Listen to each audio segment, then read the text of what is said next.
Aniga Kids. మూడు వరాలు. Hi పిల్లలు, ఈరోజు మనం ఒక పల్లెటూరులో ఒక ధనవంతుడు ఒక పేదవాడు ఉన్నారు. ఎవరి జీవితం ఎలా ఉంది, ఎవరు ఎందుకు ఆనందంగా ఉన్నారు, ఎవరు ఎందుకు ఆనందంగా లేరు తెలుసుకుందాం ఈ కథలో. ఓకేనా? అండలూరు అని ఒక గ్రామం ఉంది. ఆ గ్రామంలో జగపతి అని ఒక ధనవంతుడు ఉన్నాడు. చాలా రిచ్ మ్యాన్. పెద్ద ఇల్లు ఉంది, చాలా పొలాలు ఉన్నాయి, ఇంకా ఇంట్లో బోలెడంత బంగారం కూడా ఉంది, డబ్బు ఉంది. అయితే భార్యాభర్తలు ఇద్దరు కూడా ఎప్పుడూ గొడవ పడుతూనే ఉంటారు. ఈ సంతోషం అన్నదే లేదు వాళ్ళ ఇంట్లో. వాళ్ళ ఇంటికి ఎదురుగుండా రంగడు అతని భార్య ఉంటున్నారు.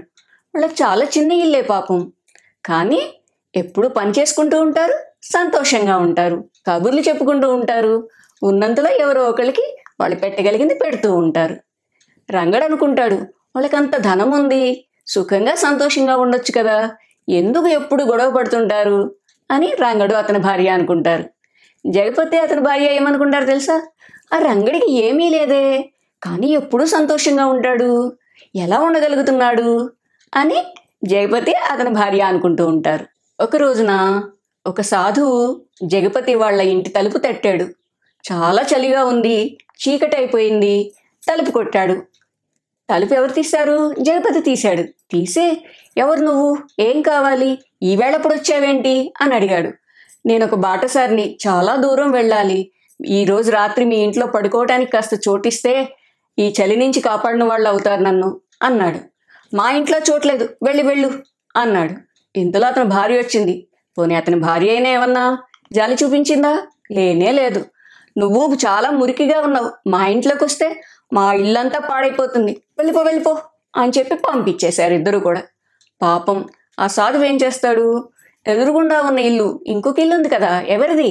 రంగడి ఇల్లు. ఆ రంగడి ఇంటికి వెళ్ళి తలుపు కొట్టాడు. ఎవరండి మీరు, ఏం కావాలి అని అడిగాడు రంగడు.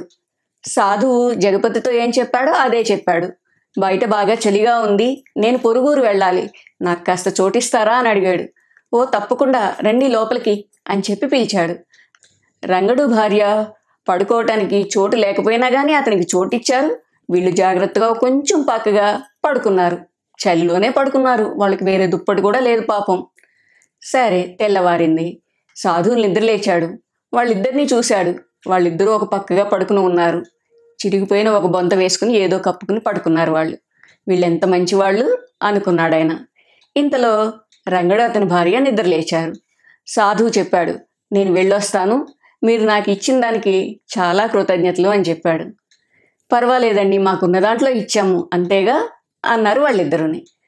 సాధువు చాలా తపశ్శక్తి కలిగిన వాడు. నేను వెళ్లే ముందు మీ కోరికలు ఏవైనా సరే ఒక 3 కోరికలు తీర్చాలనుకుంటున్నాను, 3 వరాలు ఇద్దామనుకుంటున్నాను అని చెప్పాడు. రంగడు అతని భార్య ముందైతే ఏమీ వద్దండి మాకు అని చెప్పారు. సాధువు మరీ బలవంతం చేయటంతో, సరే మాకు ఒక మంచి ఇల్లు, ఎవరైనా వస్తే వాళ్ళకి చక్కగా చోటు ఇవ్వడానికి, ఎవరు వచ్చినా భోజనం పెట్టడానికి మాకు లోటు లేకుండా చూడండి, మా ఆరోగ్యాలు బాగుండేలాగా చూడండి ఎప్పుడు, అంతే చాలు మాకు అని చెప్పారు. ఆ సాధువు తదాస్తు అని చెప్పాడు. వెంటనే వాళ్ళ ఇల్లు ఒక చక్కటి అందమైన పెద్ద భవనంగా మారిపోయింది. ఇంకా ఇంటి నిండా ధాన్యం, పప్పులు అన్నీ కూడా బస్తాలు వచ్చేసినాయి. చాలా సంతోషంగా అనిపించింది వాళ్ళకి. ఎందుకు? వాళ్ళు తినటానికని కాదు, ఎవరు వచ్చినా ఏ పేదవాడు అడిగినా ఇవ్వటానికి ఉంటుంది కదా అని వాళ్ళు చాలా సంతోషపడ్డారు. ఇంతలో జగపతి అతని భార్య కూడా నిద్రలేచారు. నిద్రలేచి కిటికీలోంచి చూస్తే వాళ్ళకి ఏం కనిపించింది? అందమైన పెద్ద భవనం కనిపించింది. చాలా అందంగా ఉంది, చాలా పెద్దగా ఉంది. అరే, రాత్రి లేదే, ఇది రంగడి ఇల్లు ఉండాల్సిన స్థలం కదా, ఈ భవనం ఎలా వచ్చింది? వాళ్ళకి అసలు ఆశ్చర్యానికి అంతే లేదు. వాళ్ళిద్దరూ బయటకు వచ్చారు. బయటకు వచ్చి ఆ ఇంటికి వెళ్ళి పిలిచారు. పిలిస్తే రంగడు అతని భార్య బయటకు వచ్చారు. జగపతి అడిగాడు, ఇదేంటి ఇలా ఎలా జరిగింది? నిన్నటిదాకా చిన్న ఇల్లుగా ఉండేది మీది పెద్ద భవనంగా మారిపోయిందే అన్నాడు. ఆ అడగటంలో ఆశ్చర్యం కంటే అసూయ ఎక్కువగా కనిపించింది. అసూయ అంటే తెలుసా మీకు? జెలసీ అన్నమాట. అయితే రంగడు మాత్రం రాత్రి జరిగిందంతా చెప్పాడు. ఒక సాధువు వచ్చాడని, అతను కోరితే షెల్టర్ ఇచ్చామని, ఇవ్వగలిగిన పళ్ళు పాలు ఇచ్చామని, ప్రొద్దుట అతను వెళ్ళిపోతూ ఇలా 3 వరాలు ఇచ్చాడని చెప్పాడు. వెంటనే వాళ్ళిద్దరూ ఒకళ్ళనొకళ్ళు తిట్టుకోవడం మొదలుపెట్టారు. చూసావా, నువ్వు సాధువుని రానివ్వలేదు లోపలికి అని. నువ్వే వద్దన్నావు బట్టలు మురుగ్గా ఉన్నాయని అని అతను అన్నాడు. ఇలా ఇద్దరు కాసేపు పోట్లాడుకున్నారు.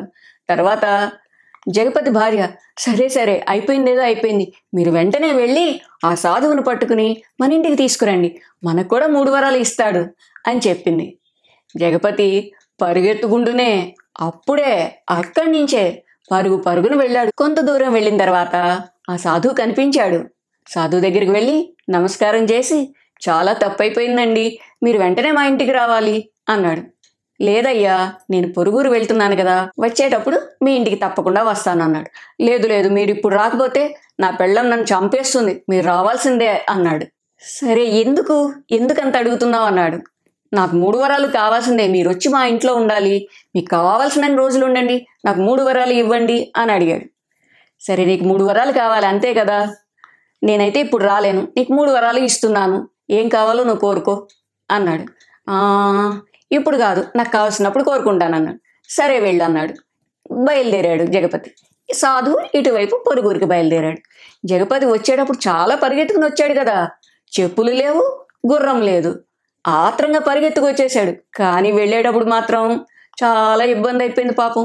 నడవలేకపోతున్నాడు, కాళ్ళకి ముళ్ళు గుచ్చుకుంటున్నాయి, అమ్మా అబ్బా అనుకుంటున్నాడు. ఒక గుర్రం ఉంటే ఎంత బాగుంటుంది అనుకున్నాడు. అనుకోగానే ఏమైంది, చక్కగా ఒక పెద్ద గుర్రం, తెల్లని గుర్రం అక్కడికి వచ్చేసింది. జగపతి భలే ఉంది అనుకుని ఆ గుర్రం ఎక్కి ఇంటికి వెళ్ళాడు. వెళ్ళేప్పటికి వాళ్ళ ఆవిడ ఎదురు చూస్తూ ఉంది, సాధువుని తీసుకొస్తారు, 3 వరాలు వస్తాయి, మనకు కూడా ఇంకా చాలా వస్తుంది అని. సాధువు రాలేదు. వెంటనే ఏమంది, ఏంటి నువ్వు సాధువుని తీసుకురాలేదా, ఈ గుర్రం ఏంటి, ఏమైంది అసలు నాకు చెప్పు వెంటనే కంగారుగా అడిగింది. ఆగు అని చెప్పి గుర్రం దిగి అంతా చెప్పాడు జగపతి. అయ్యయ్యో, ఒక వరం వేస్ట్ చేసావా, ఈ వెధవ గుర్రం కోసం ఒక వరం వేస్ట్ చేసావా నువ్వు, ఎప్పుడు ఇంతే నువ్వు. ఇంకా మొదలుపెట్టింది తిట్ల దండకం, తిడుతూనే ఉంది. ఎంతకని భరిస్తాడు పాపం జగపతి, దీని నోరు మూతపడిపోతే బాగుండు అన్నాడు. అంతే, ఏమైంది, నోరు కాస్త జిప్పు వేసినట్లుగా, జిప్పు అయితే కనీసం తీయవచ్చు మనం, అది అలా తీయటానికి కూడా లేదు, 2 పెదాలు అలా మూసుకుపోయినాయి, అంటుంది అంతే, మాటలే రావట్లేదు. అయ్యయ్యో, మాటలు రాకపోతే పర్వాలేదు, తిట్లు ఉండవు, కానీ తినాలంటే కూడా నోరే తెచ్చుకోకపోతే ఎలా కదా. చాలాసేపు ఏడ్చింది. ఏడ్చేసరికి ఏం చేశాడు జగపతి, దాని నోరు మళ్ళీ మామూలుగా రావాలి అన్నాడు. నోరు మామూలుగా వచ్చింది. 3 వరాలు వేస్ట్ అయిపోయినాయి. అలాగా అవసరం లేకుండా అడిగితే అలాగే జరుగుతుంది. చూసారా పిల్లలు, రంగడి మంచితనం వల్ల, స్వార్థం లేకపోవటం వల్ల అతనికి మంచి జరిగింది. జగపతికి చాలా ఉంది, కానీ ఎవరికి ఏనాడు ఏమీ సాయం చేసినవాడు కాదు. అవసరం లేకుండా అడిగిన వరాలు ఇలా వృధా అయిపోయినాయి. మీరైనా సరే ఎప్పుడైనా అమ్మో నాన్నో తాతో నానమ్మో ఎవరైనా ఏమైనా మీకేం కావాలి అని అడిగారనుకో, చక్కగా మీకు ఉపయోగపడే వస్తువుని అడగాలి, దాన్ని ఉపయోగించాలి కూడా. ఉపయోగించడం ఒక్కటే కాదు, దాన్ని చక్కగా జాగ్రత్తగా ఉంచుకోవాలి. సరేనా? ఇంకో మంచి కథతో మళ్ళీ కలుద్దాం మనం. Bye bye.